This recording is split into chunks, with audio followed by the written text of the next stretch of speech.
200 pages de libre analyse, de reportages, de photos inédites pour mieux comprendre une ville, un pays qui bouge. Ici à Abidjan, votre magazine numérique gratuit disponible tous les mois. L'Afrique avance ici, Abidjan innove. Bonjour à tous, je reçois M. Kouadio Konan-Bertin, candidat à la prochaine présidentielle ivoirienne. Kakabe, bonsoir. Bonsoir.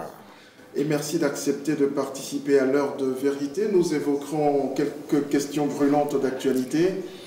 Et bien évidemment, je serai en compagnie de Jean Jaurès Tabi, qui est le correspondant d'Africable Télévision ici en Côte d'Ivoire, également rédacteur en chef du magazine numérique ici à Abidjan. Mais avant d'échanger avec vous, Kakabe, nous allons vous jouer un magnéto dans lequel les Ivoiriens disent un peu ce qu'ils pensent de vous, déjà ce qu'ils savent de vous, et juste après, nous pourrions entrer dans le vif du débat.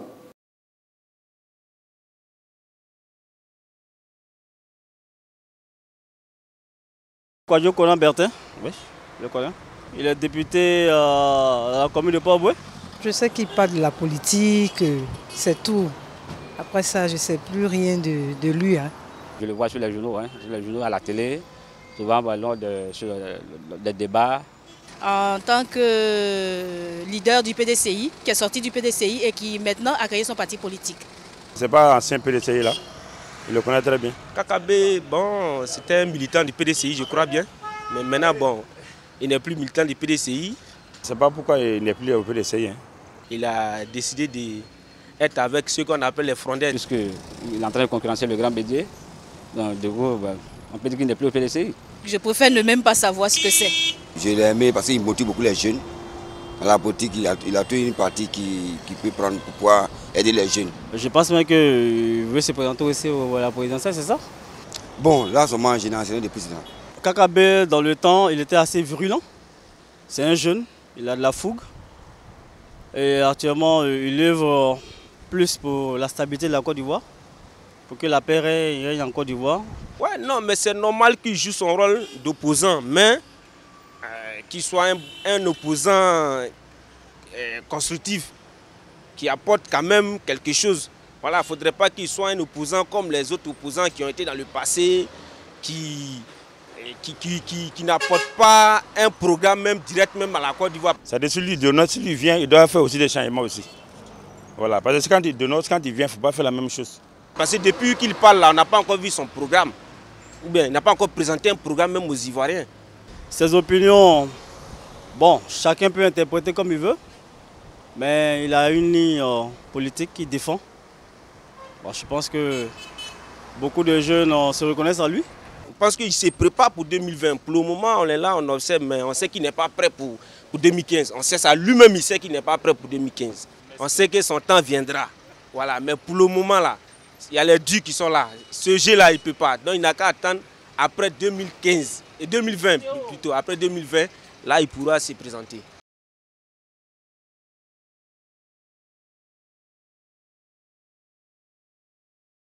Alors, Kakabe, vous avez écouté un peu ce que les Ivoiriens ont dit de vous. Alors, je retiens qu'il y en a qui voudraient que vous soyez un opposant constructif. Il y en a qui attendent également votre programme.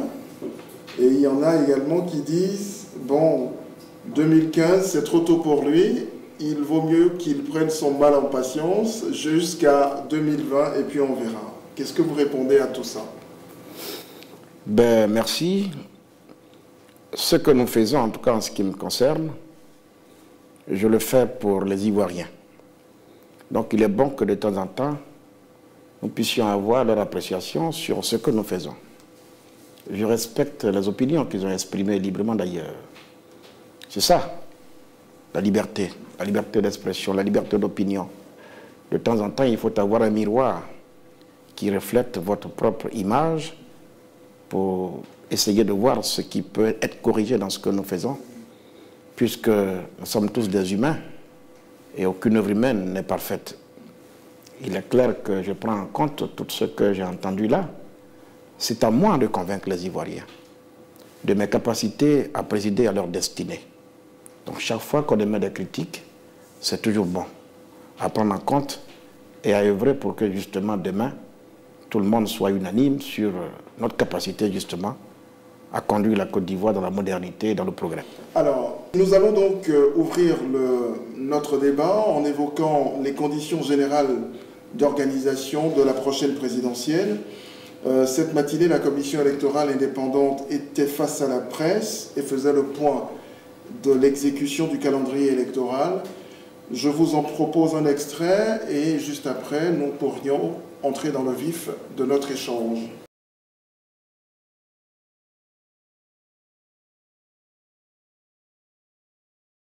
À la date du 23 juin, nous étions à 317 878. À la date du 23. Et pour les nouveaux qui s'inscrivaient, nous étions à 108 187. Mais on ne va pas aller à des taux certainement faramineux. Hein. On m'a demandé si on peut envisager la prorogation de cette opération. C'est un décret qui a fixé la date du 1er au 30. Pour le moment, la commission ne s'est pas encore réunie pour faire une proposition et le gouvernement n'a pas pris de nouveau décret. Donc, je m'en tiens au 30 juin 2015. Toutes les équipes fixes peuvent être transformées en équipes mobiles, à la demande, bien sûr, des intéressés, c'est-à-dire des préfets, des autorités administratives et des autorités politiques et même des populations. Voilà. Donc, les superviseurs tiennent compte de ces demandes et des requêtes et organisent les équipes de telle sorte qu'on puisse atteindre toutes les populations qui le demandent.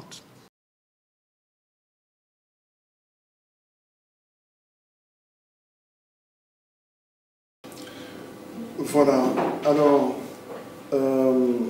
Monsieur Bertin Kouadio-Konan, quelle appréciation faites-vous, donc, à votre niveau, du déroulement de la révision de la liste électorale qui a lieu en ce moment? Merci. Si je m'en tiens aux chiffres qui ont été avancés tout à l'heure, force est de reconnaître que c'est un chiffre très bas. On peut donc en déduire qu'il n'y a pas d'engouement, que les Ivoiriens ne se précipitent pas sur les lieux de l'enrôlement. Ça se comprend. Est-ce qu'il fallait s'attendre à ce qu'il y ait un engouement autour de la révision de la liste électorale? Ça veut dire qu'on n'a pas créé les conditions, justement, pour amener les Ivoiriens à y participer. Les conditions sont liées, justement, à la situation sociale. Je vous ai toujours répété ici que les Ivoiriens ne sont pas réconciliés. Les Ivoiriens, il y a comme une crise entre le peuple de Côte d'Ivoire et la politique et les institutions ivoiriennes. Il y a la situation qu'on ne peut pas se cacher longtemps de Gbagbo qui est à la haie. Ça fait 47% d'Ivoiriens qui ne sont pas heureux dans leur propre pays, qui vivent en marge de la République, qui ne s'intéressent à rien, qui ne s'impliquent pas dans ce qui se passe. On n'a rien fait pour les rassurer, pour les ramener dans la République. On n'a pas réussi la réconciliation. Il y a aussi que l'opération se déroule à un moment où les nouveaux majeurs, donc 18 ans, sont en classe d'examen. Je crois que ce qui les préoccupe, et ils n'ont pas tort, c'est d'abord de faire de bons examens pour réussir leurs examens, et après, ils verront bien s'ils peuvent participer donc, à l'opération en cours. Les cartes d'identité sont excessivement chères. On demande à des Ivoiriens d'aller se faire établir de cette carte de nationalité à des coûts faramineux. Les juges ne sont pas nombreux à leur poste pour signer ces documents. Autant de tracasseries, je peux le dire, qui font que justement l'opération ne se déroule pas comme il se doit. Et pourtant, une bonne élection suppose une bonne liste électorale. Donc il n'y a pas, si on veut réconcilier les Ivoiriens, pas une élection, je veux dire, propre, transparente, claire, il faut créer les conditions pour que déjà au niveau de la liste électorale, eh bien, les choses se déroulent comme il se doit. En clair, vous voulez dire que c'est déjà un fiasco, ce qui se passe là, au niveau de la révision? C'est pas moi qui le dis. J'ai même suivi une émission hier, une des rares fois où je regarde la télévision ivoirienne en tout cas, le président des jeunes du RDA, du RJDP, qui faisait l'état des lieux après une tournée, qui a mentionné toutes les difficultés qu'il y a. Et tout le monde est unanime à dire que, justement, l'opération ne se déroule pas comme il se doit, et puis ça se déroule dans le flou total. Les opposants que nous sommes ne sommes pas maîtres de la situation, il n'y a pas un consensus minimal autour de la question. Eh bien, tout ça doit se faire dans la clarté. En clair, vous voulez dire que voilà, finalement, il faudra repousser la date de la clôture de la révision ou pas? De toute évidence qu'il faut donner la chance aux Ivoiriens de se faire enrôler. Vous voyez bien qu'avant le recensement électoral, il y a ce qu'on appelle les audiences foraines qui ont débuté depuis du temps de M. Charles Konabani en 2004 ou 2005, je ne sais plus combien. Après, ça a continué sous Guillaume Soro, Premier ministre. Après, on a même repris l'opération parce que là, il y a un intérêt pour le gouvernement de faire enrôler des gens qui, potentiellement, sont supposés venir voter pour eux. Il me semble que l'intérêt, n'est-ce pas, de ce gouvernement-là, ce n'est pas que les Ivoiriens se fassent enrôler, parce que s'ils se font enrôler, ce n'est pas évident que Ouattara ait ces 2 mandats qu'il recherche. Est-ce que le mal n'est pas beaucoup plus profond? Ah si. Ah si, le mal est profond. Les Ivoiriens se désintéressent aujourd'hui de la politique parce qu'ils payent de leur vie leur engagement civique. Vous avez raison, puisque la politique fait peur. Les Ivoiriens l'ont payé cash en 2010. Pourtant, ils se sont mobilisés nombreux pour aller voter. Oui, j'ai souvent l'habitude de dire que c'est l'homme qui fait la politique. L'homme fait la politique pour l'homme. Et l'homme doit être au centre de la préoccupation de tout homme politique digne de ce nom. La vie humaine est sacrée, c'est Dieu qui la donne. Eh bien, notre action vise à améliorer justement les conditions de vie des citoyens. Pourquoi nous devons transformer la politique en un lieu où les citoyens viennent trouver la mort? Il faut faire en sorte que les Ivoiriens n'aient plus peur de la politique, que la politique ne soit pas ce milieu là où on vient pour trouver la mort. Quand on a réussi à pacifier le débat politique ivoirien, quand on a réussi à débarrasser le débat politique des armes, de l'agressivité, et qu'on l'aura civilisé pour tenir compte de la vie et respecter la vie des Ivoiriens, vous allez voir que les Ivoiriens eux-mêmes vont s'intéresser à nouveau à la politique, et surtout si on l'a fait pour qu'elle ait une incidence positive du point de vue de l'amélioration de leurs conditions de vie. Il faut apporter de l'emploi, du travail aux jeunes, il faut sécuriser les Ivoiriens, il faut une société équitable et qui donne les mêmes chances et les mêmes droits à tous les Ivoiriens. Il faut qu'ils se sentent appartenir à une même nation et qu'il n'y ait pas de discrimination sociale. Et qui devrait pouvoir débarrasser l'environnement politique des armes. Mais c'est l'idéal. Toute la classe politique qui va être concernée. En tout cas, je peux dire dans ce cas de figure que je ne me sens pas concerné par ce débat. Mon parcours l'atteste. Je suis militant du PDCI-RDA. J'ai dirigé la jeunesse de ce parti. Je suis depuis 14 ans membre du bureau politique du PDCI-RDA. Ce que Houphouët m'a légué, c'est le dialogue. Il s'agit de faire la politique en respectant la vie des autres, de la non-violence. Regardez comment Félix Houphouët-Boigny nous a conduits à l'indépendance, sans même verser le sang des Ivoiriens. Houphouët revendiquait l'indépendance pour le peuple de Côte d'Ivoire. Il les voulait vivants pour que justement ils puissent jouir des fruits de cette indépendance. Il n'a pas eu besoin d'une guerre fratricide qui entraîne des milliers de morts. Eh bien, si cette façon de faire de la politique de façon élégante, qui est notre vision, et je ne suis pas de ceux qui prennent les gourdins et les machettes pour s'exprimer en politique. Alors, vous appartenez à la Coalition nationale pour le changement, et la Coalition nationale pour le changement conteste aujourd'hui cette CEI-là, cette commission électorale indépendante dans sa forme. Mais elle, en retour, bon, vous la détestez, mais elle vous ignore, elle travaille, elle continue d'avancer. Finalement, à quoi cela sert de dire aux Ivoiriens que cette CEI-là nous conduit droit dans le mur, alors qu'elle, de son côté, continue de travailler, essaye de rassurer tant bien que mal les Ivoiriens? Vous voyez bien que je n'ai pas attendu la naissance de la CNC pour mener ce combat pour une CEI véritablement indépendante depuis l'Assemblée nationale. Elle ne l'a jamais été, vous savez. Mais il faut bien qu'elle le soit un jour. Il faut bien qu'elle le soit un jour.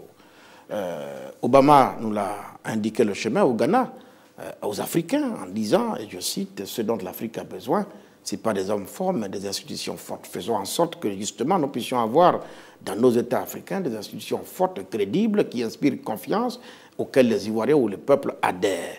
Dans le cas de figure, depuis, en tant que député à l'Assemblée nationale, j'ai tiré la sonnette d'alarme. J'ai été le seul, en commission déjà, à voter contre cette loi que je voulais consensuelle. Ensuite, en plénière, j'ai voté contre avec quelques amis députés pour dire aux Ivoiriens que cette commission, elle n'est pas indépendante, elle n'est pas neutre et elle ne peut pas garantir la neutralité du scrutin. On ne nous écoute pas. Mais voyez-vous, je l'ai dit la dernière fois au ministre de l'Intérieur, la démocratie, ce n'est pas que nous puissions ne pas reconnaître à une minorité, si c'est telle que cette minorité existe, ses droits. Elle a des droits, cette minorité. Nous sommes une opposition dans un débat démocratique. Nous avons des droits. Il vaut mieux qu'on s'écoute mutuellement et qu'on se parle, surtout quand on prétend être les enfants du fouet, pour éviter les situations fâcheuses que nous avons déjà connues. N'oubliez pas qu'en 1999, nous avons connu une situation similaire. Presque toute la direction du RDA était en prison. Ceux qui aimaient la Côte d'Ivoire ont défilé ici pour demander à M. Bédier de les libérer. On n'a pas voulu écouter. On a fait la sourde oreille. Ce qui devait arriver est arrivé. Aujourd'hui, nous sommes exactement dans la même situation. Toute la direction du FPI est en prison. Tous les Ivoiriens, quand ils reviennent d'exil et qu'ils continuent de prononcer le nom de Gbagbo, eh bien, directement, on les conduit à la Maka, sans raison valable. Ils croupissent depuis 5 ans pour la plupart en prison, sans jugement. Pendant combien de temps ça va durer? Je dis attention, nul n'est aussi fort pour prétendre être toujours le plus fort.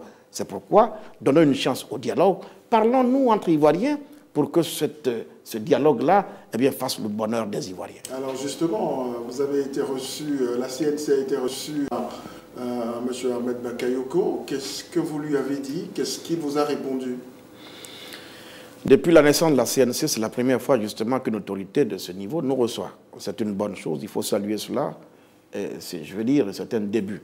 Je pense que c'était au lendemain de... Notre meeting, notre rassemblement de Yopougon. D'ailleurs, je voulais profiter de l'occasion, encore une fois, pour féliciter ces milliers d'Ivoiriens qui sont venus ce jour-là, garantir un succès à cette manifestation qui n'a été autorisée que tard la nuit. Vous êtes bien rendu compte qu'il n'y a pas eu un seul car mobilisé, il n'y a pas eu de taxi mobilisé, il n'y a pas eu de bus mobilisé. Tous ceux qui sont venus ce jour-là sont venus d'eux-mêmes, parfois en parcourant des milliers de kilomètres, parce qu'ils ont foi en la CNC qui peut apporter le changement.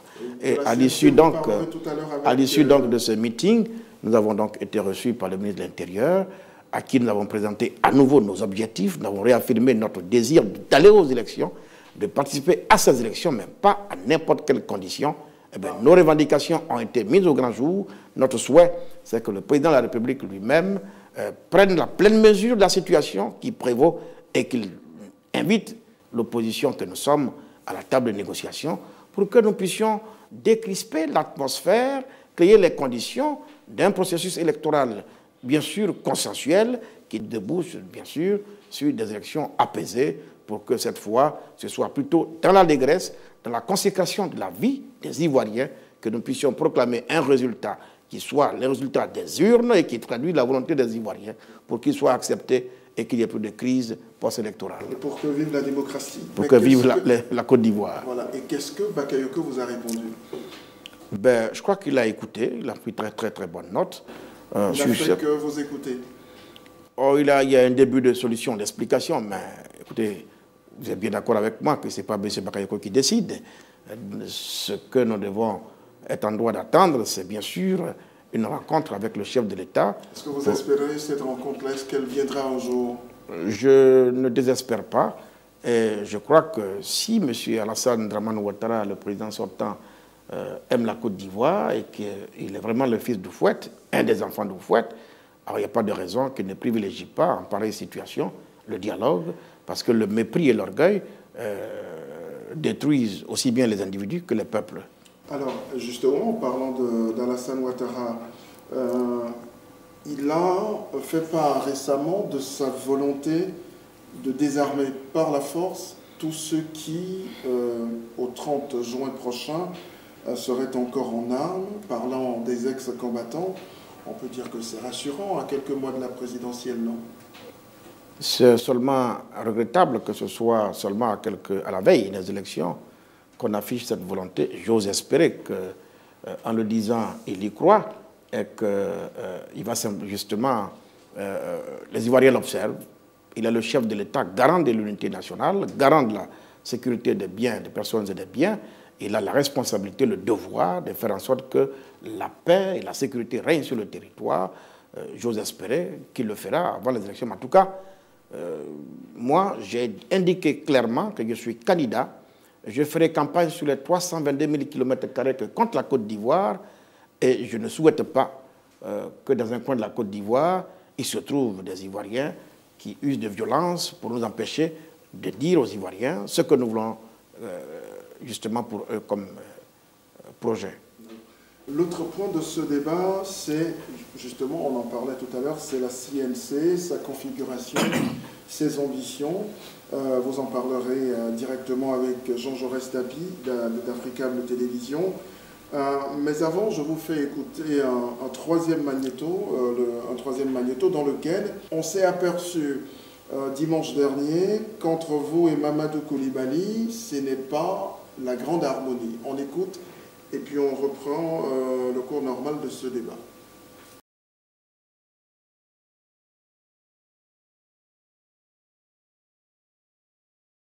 Il y a bien sûr Charles Konabani, Kablambrou, Kakabe pour du PDCI, mais prendre une partie du PDCI, une partie du FPI, plus les partis politiques qui sont passés ici, ne suffit pas encore pour faire peur à Ouattara. Pas encore.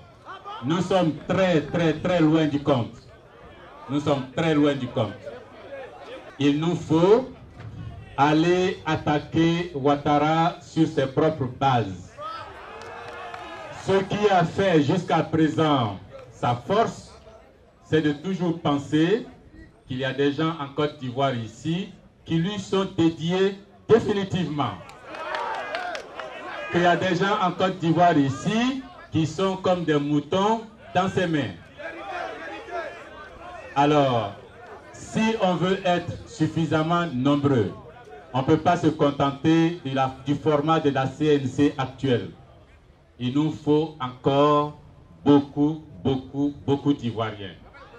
Si la CNC veut devenir encore plus forte, il faut que nous adaptions un discours pour séduire et les indécis de Côte d'Ivoire et ceux qui ont supporté Ouattara jusqu'à aujourd'hui et qui se trouvent dans les zones du nord, de l'ouest et de l'est de Côte d'Ivoire. Est-ce que vous pouvez faire ça? Ce que les Ivoiriens recherchent en priorité, c'est qu'ils apprennent à vivre comme par le passé ensemble. Oui, professeur Mamadou Coulibaly, je n'ai jamais vu une structure naissante en Côte d'Ivoire qui rassemble au premier meeting autant de monde. Nous sommes nombreux, nous sommes une force, nous sommes capables. Nous sommes capables de chasser Alassane Dramane Ouattara du pouvoir.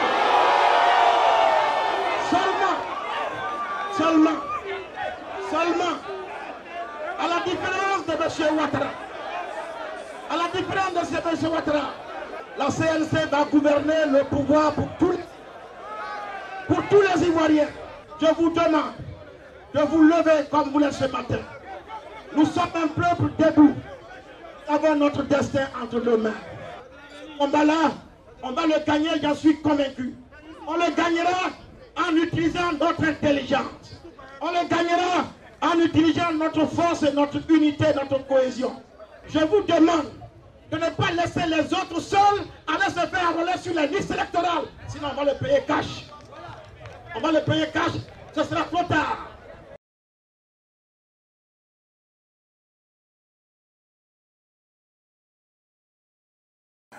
Voilà, Kakabe, on écoutait Mamadou Coulibaly et vous, lui, répondant dimanche dernier au premier meeting public de la CNC. Je vais maintenant passer le témoin à Jean Jaurès Dabi pour ses premiers échanges avec vous. Bonjour, monsieur Kwadjo Konambertin. Bonjour. Tout de suite, on aimerait vous demander, à avoir ces discordances de voix à un meeting de la CNC, quel crédit a aujourd'hui cette coalition-là? Oui, ça ne ça ne pose pas un problème de crédibilité de la coalition. Je crois que, oui, il y a eu cette petite parenthèse qu'il faut... Oui, non, je considère ça comme une parenthèse qu'il faut rapidement fermer. Je crois que le professeur Coulibaly, que je connais pour sa rigueur, qui aime bien voir les choses se faire dans la rigueur, comme il se doit, convenablement, a essayé d'indiquer que justement, nous devons, dans sa pensée, aujourd'hui, renégocier l'unité nationale. N'oubliez pas que depuis la guerre, qu'on le veuille ou non, la Côte d'Ivoire est coupée en deux dans l'esprit des Ivoiriens. Il y a la Côte d'Ivoire du Nord et la Côte d'Ivoire du Sud. Et les 5 ans de Ouattara au pouvoir n'ont pas effacé ça de l'esprit des Ivoiriens. La CNC doit avoir pour mission essentielle, pour objectif justement, d'aller à la réunification, faire en sorte que les Ivoiriens ne se considèrent désormais qu'appartenant à une seule et unique nation, qu'il n'y ait plus dans nos esprits l'Ivoirien du Nord et l'Ivoirien du Sud. Et il a ajouté que la CNC ne fasse pas peur. Et pour l'instant, nous sommes à nos débuts. C'était que le premier meeting s'est tenu quand même dans des conditions de peur généralisées. Il faut féliciter donc ces Ivoiriens qui sont venus. En tout cas, ça a été, de mon point de vue, un grand meeting qui a mobilisé du monde.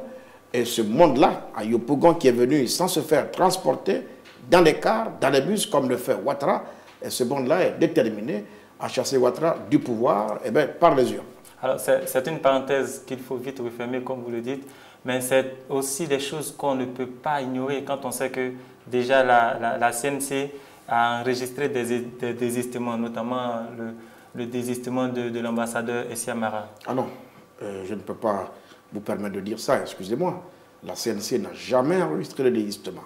Alors, pour se désister, il faut avoir été membre. M. Essia Mara n'a jamais été membre de la CNC, puisque n'est membre de la CNC que celui qui a signé la charte.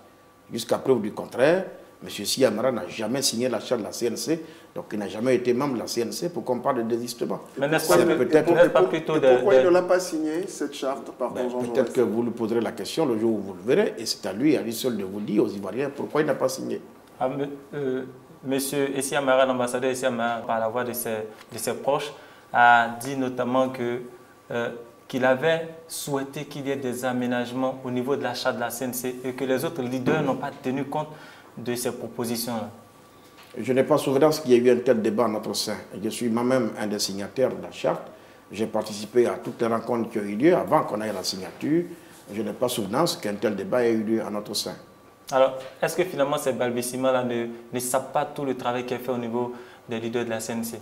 Est-ce que vous connaissez un bébé qui à la naissance se lève un matin et qui se met à marcher sans balbutier, sans trébucher, sans tomber? Mais pourtant, il se lève un jour et il marche. La CNC se porte bien et c'est la dernière chance des Ivoiriens en 4 mois. Nous devons relever ce défi-là, de reprendre en main tous les sujets justement qui doivent pacifier le débat politique et remettre les Ivoiriens en confiance. Alors, honorable, excusez-moi d'insister là-dessus. Quand on sait que la CNC comprend des habitués de la scène politique ivoirienne, des poids lourds, comme si on peut le dire ainsi, le Premier ministre Charles Konan Banny, vous-même et d'autres membres du FPI, est-ce que observer de tels balbutiements à 3 mois de la présidentielle, au sein de la coalition qui se présente aujourd'hui comme la principale de l'opposition, ne demande pas que cette coalition-là est une entente de façade? Mais non, n'allez pas vite en besogne. Toujours au niveau des leaders de la CNC. Alors, en octobre 2015, à la présidentielle à venir, alors, à quoi va-t-on assister? On va avoir plusieurs candidats de la CNC face au chef de l'État actuel, Alassane Ouattara, ou est-ce que la CNC va présenter un candidat unique? Est-ce que ça pose un problème que nous ayons plusieurs candidats à la CNC? La règle est connue. En 2010, ça n'a pas posé de problème au RHDP. En 2010, les 4 grands partis signataires du RHDP ont eu chacun son candidat. Et pourtant, Ouattara est arrivé au second tour, il a eu le soutien des 3 autres, il est devenu président de la Côte d'Ivoire. Écoutez, la progression d'une population, c'est connu dans le monde. En 5 ans, la Côte d'Ivoire ne peut pas enregistrer 4, 5, 6, 10 millions d'électeurs en plus. Nous connaissons la marge, c'est 2,5, maximum 3 points. Et dans ces conditions-là, je peux vous dire que, en tout cas, nous apprécions bien les réalités du moment et je reste convaincu que si nous avons une bonne stratégie, eh bien, M. Ouattara sera battu. Pour l'instant, allons aux élections. Vous ne savez même pas pourquoi M. Vaudier a été chassé du Conseil constitutionnel. Vous ne savez même pas la mission qui a été confiée au président Mamadou, c'est comme ça qu'il s'appelle, Kone Mamadou, qui est de la famille alliée au Bakayoko, qui ont entre leurs mains tout le processus électoral pour 60 tribus que contre la Côte d'Ivoire. Vous ne connaissez pas leurs intentions. Alors, il faut attendre que nous puissions connaître la liste définitive des candidats. En ce moment-là, nous passerons à l'autre phase qui consistera à mettre en place la bonne stratégie, la plus efficace possible. Si nous estimons que c'est autour d'une seule candidature que nous pouvons le battre, on appréciera. Mais en tant que jeune, amoureux de la démocratie, qui aime bien, qui veut bien voir la Côte d'Ivoire se démocratiser, mais alors là, totalement, croyez-moi, mes principes de base sont ceux d'une démocratie. Mais ça exclut les pensées uniques, ça exclut les candidatures uniques, ça exclut les partis uniques. Et je suis pour qu'on privilégie la compétition plurielle. Alors, et que le meilleur gagne. À vous entendre parler de compétition plurielle, on pourrait dire qu'au sein de la CNC, il n'est pas encore question de s'entendre sur une quelconque candidature unique pour affronter Ouattara. Ah non, ce n'est pas l'objet pour l'instant de la CNC. Mais on est à 3 mois de la CNC, c'est un instrument qui a été mis en place pour peser sur le processus électoral afin d'obtenir des conditions d'élection transparentes et justes. Pour l'heure, vous êtes sûr, si les choses ne changent pas, je dois vous dire que nous sommes tous candidats à la défaite. Parce que cette commission électorale, elle a été mise en place simplement pour prononcer la victoire de Alassane Ouattara. Et rien d'autre. Il faut qu'elle change. Et elle changera. Et qu'est-ce que vous y pouvez contre? Je vous dis qu'elle changera. Pour l'instant, Ouattara n'a pas encore écouté parce qu'on a tenu le peuple ivoirien à l'écart, n'est-ce pas, du débat politique. Nous voulons l'associer pour avoir son avis. Et c'est pourquoi nous avons fait le premier meeting de Yopougon. Il en aura un autre à Koumassi demain, après un autre à Abobo. Et nous nous donnerons rendez-vous à la place de la République. Les Ivoiriens viendront pour dire ce qu'ils souhaitent pour leur pays. Notamment, il faut qu'ils se prononcent sur leur constitution ivoirienne, sur l'article 35, sur la CEI, autant de dossiers brûlants qui les concernent, pour lesquels je pense qu'il faut avoir l'avis du peuple de Côte d'Ivoire, qui lui seul est souverain. Est-ce que vous endossez la responsabilité des dernières manifestations de la jeunesse de la coalition nationale pour le changement? Non, et à ce niveau non, il il faut être responsable. C'est maintenant qu'on vient de doter la CNC de structures. La première structure, c'est la conférence des présidents signataires et candidats. Donc la deuxième structure, c'est le bureau national, le BEN. Nous n'avons pas pour l'instant un bureau de jeunesse, un mouvement de jeunesse CNC. Donc vous désapprouvez. À l'intérieur, vous avez des partis politiques et des leaders politiques qui ont justement des jeunes qui certainement ont dû prendre part à cette manifestation. Mais il est toujours heureux que vous voyez des gens qui manifestent la sympathie pour une action. C'est pourquoi nous avons soutenu ces jeunes gens. Nous avons condamné. Au nom de quoi vous pensez que chaque fois qu'il doit y avoir un rassemblement, il faut qu'il y ait forcément mort d'homme? Je dis, la vie humaine est au-dessus de tout. Elle est sacrée, il faut la respecter. On ne peut pas se réjouir qu'une autorité passe le clair de son temps à réprimer les manifestations jusqu'à tuer les Ivoiriens. C'est à condamner, il faut le condamner.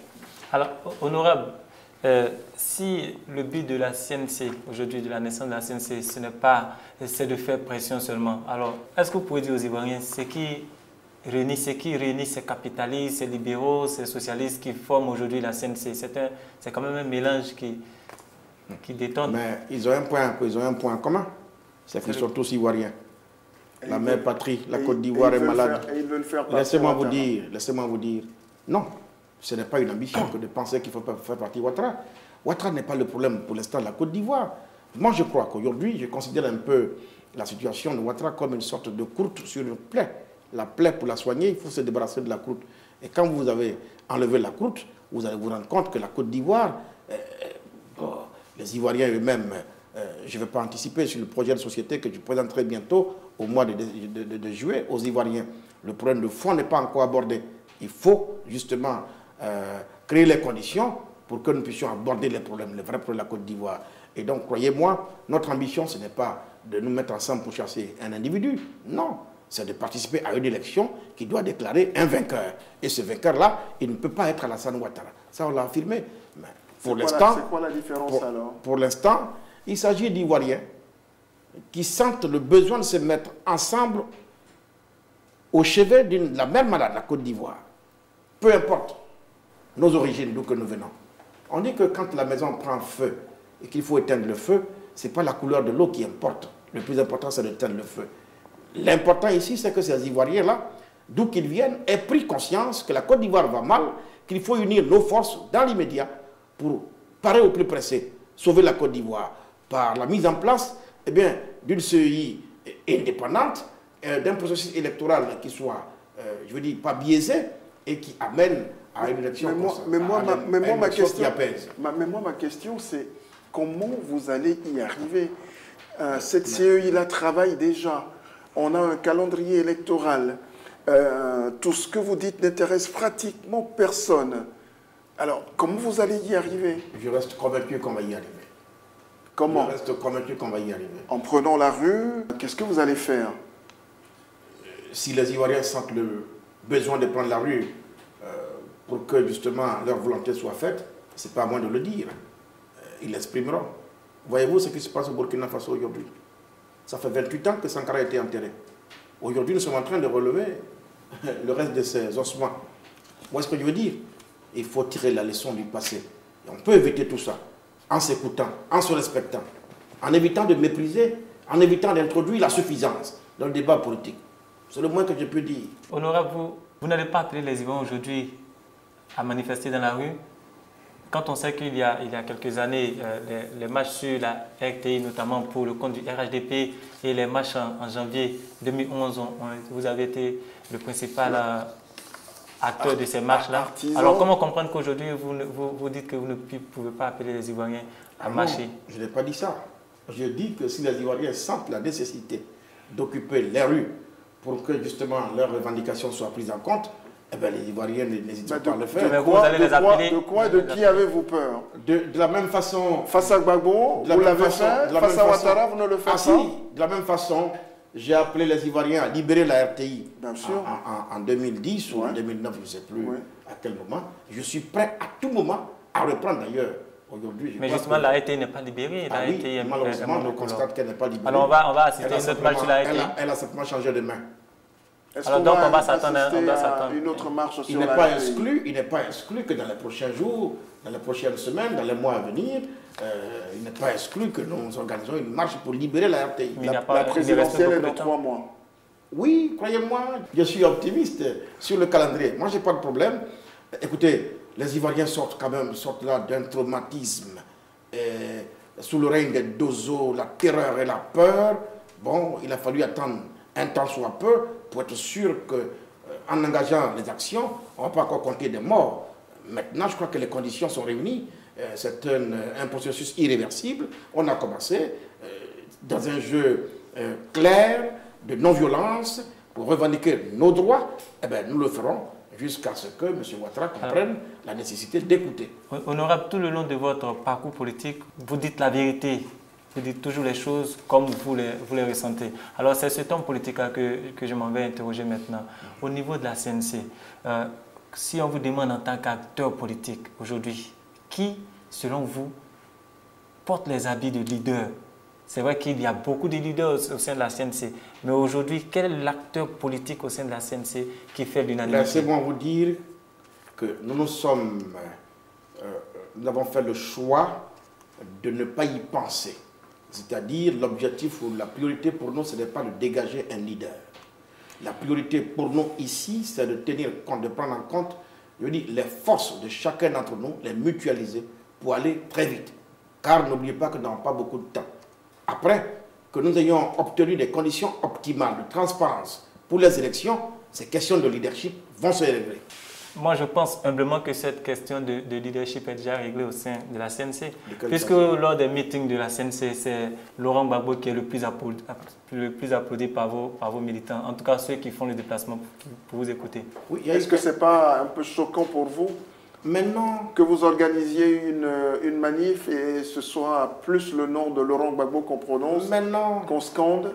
que Kakabe, Bani ou Koulibaly Mamadou? J'ai été, moi, à un meeting de la réconciliation à l'épée il y a 4 ans. Je suis arrivé et sous les bâches, il n'y avait que les partisans d'Alassane Ouattara. À l'épée, quand même, est connue pour être une région qui a voté massivement pour Laurent Gbagbo. À un meeting dit de réconciliation, eh bien, on devrait voir sous ces bâches-là aussi bien les partisans de M. Ouattara que ceux de M. Gbagbo. Je me suis étonné parce qu'ils n'étaient pas là, ceux de Gbagbo. Et j'ai posé la question, on m'a dit à cette époque qu'ils étaient tous en brousse parce que terrorisés par les FRC. Vous voyez le sens? Est-ce que vous n'exagérez aujourd'hui, non, tous les chefs étaient absents, les chefs de village. J'ai demandé que soit reprogrammée une autre manifestation de réconciliation en mettant en mission les FRC qui étaient là et leurs patrons pour qu'ils aillent chercher leurs parents dans les forêts parce qu'ils avaient peur. Aujourd'hui, voir ces militants proches de Gbagbo à une manifestation publique, populaire, autorisée par l'État de Côte d'Ivoire, le gouvernement, je crois que c'est un signal fort. C'est ça qui fait ma joie. Parce que j'ai toujours pensé qu'il faut que cela soit intéressé et impliqué à la vie de la nation. Et qu'ils viennent à un meeting nombreux, c'est une bonne chose à saluer. Mais je ne crois pas qu'ils étaient les seuls sur ce stade-là. Mais écoutez, c'est clair que les dernières élections de 2010 l'ont démontré. Il y a deux forces, une incarnée par le RHDP, l'autre incarnée par la LMP à l'époque. Donc que les militants scandent le nom de Gbagbo, ce n'est pas étonnant. Alors, en clair, on peut dire qu'une libération à ce jour de Laurent Gbagbo desservirait fortement la CNC. Pourquoi voulez-vous que ça desserve la CNC? Si Gbagbo est libéré, ça ne viendrait que renforcer l'action de la CNC. Bien au contraire. Ceux qui sont encore sceptiques et qui n'ont pas encore compris qu'il faut venir là, si Gbagbo est libéré, ils viendront dans la Ligresse nous rejoindre. Ce serait un atout majeur pour la CNC, bien au contraire. Est-ce que dire dans vos meetings aux militants, aux sympathisants pro-Gbagbo, que Gbagbo sera libéré sous peu, que si jamais la CNC remportait la prochaine présidentielle, que Gbagbo serait libéré, est-ce que ce n'est pas démagogique? Personne n'a dit que Gbagbo serait libéré. Ah ben, c'est ce que vous dites dans vos meetings. Ah non. Bientôt... C'est un souhait que j'émets de dire que Gbagbo doit être libéré. Ouais. Et en le disant, je le dis avec la plus grande sincérité. Parce que j'estime, moi, et je l'ai souvent dit, et je le répète, tant qu'il sera seul à La Haye, avec Charles Blé Goudé, dans un contexte où on recherche à faire la lumière sur les morts que la Côte d'Ivoire a connues, je considère que c'est une injustice. Et donc, dans ces conditions, sa place n'est pas à La Haye. Et donc, il y a des possibilités que l'on puisse envisager sa libération. Mais oui, mais de toute façon, quand vous dites qu'il sera libéré sous peu, oui, c'est ma conviction. C'est ma conviction. Vous les faites rêver. Écoutez, et en même temps, vous vous dites, vous savez pertinemment que les choses ne sont pas aussi simples que cela. Que ce soit simple ou pas simple, Gbagbo est à La Haye pour des raisons politiques. Voilà. Et donc, pour des raisons politiques. Et donc je crois que envisager sa libération, ce n'est pas faire rêver quelqu'un.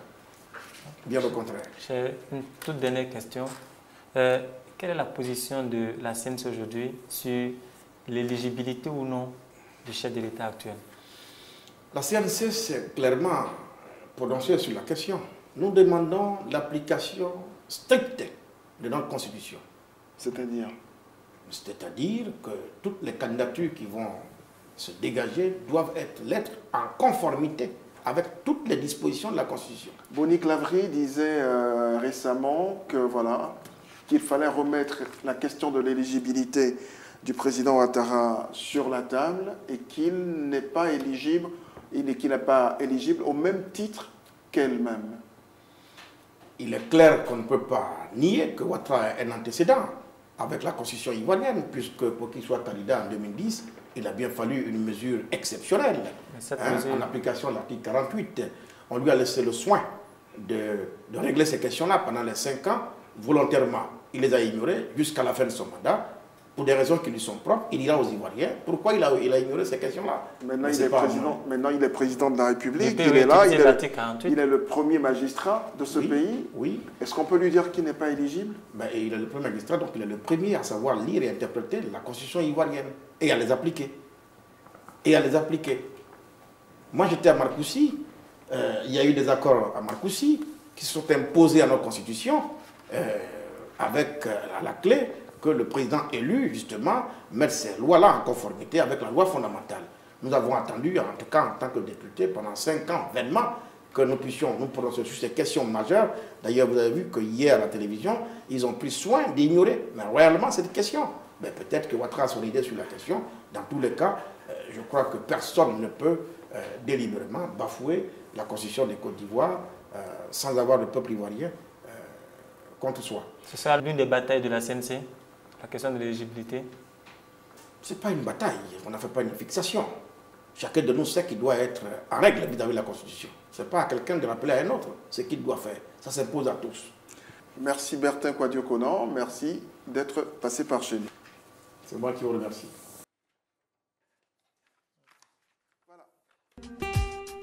100 pages de libre analyse, de reportages, de photos inédites pour mieux comprendre une ville, un pays qui bouge. Ici à Abidjan, votre magazine numérique gratuit disponible tous les mois. L'Afrique avance ici, Abidjan innove.